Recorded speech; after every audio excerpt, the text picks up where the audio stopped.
hindi po natin may tuturing na accessory po siya or obstruction to justice dahil sinamahan niya po. And sabi po niya, mali daw po yung term na escape dahil ang daming pulis na nasa labas noon, hinayaan daw po sila na makalabas freely sa Senado.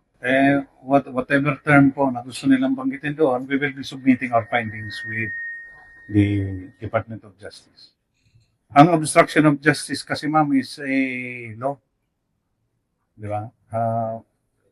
If there is a warrant and you obstruct somebody or you aid and abet a fugitive from evading justice, you're violating the law. So we will be also be filing charges. And we will be arresting people, especially kung yung mga, if there are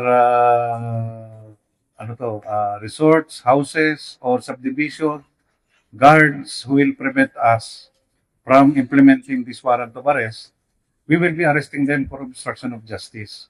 That's why I'm appealing also na pag dumating doon ang mga law enforcement unit namin, kagaya ng CIDG, do not prevent us because we have the warrant of arrest.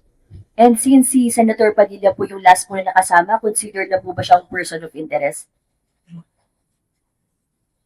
Depende po kung ano doon sa bahay niya yun at makakuha namin doon sa loob ng bahay niya rin. The obstruction of justice rin po Pero yan. sir, yung paglabas po sila ng maglasa. Well, that is part of the investigation na kinakandak po namin.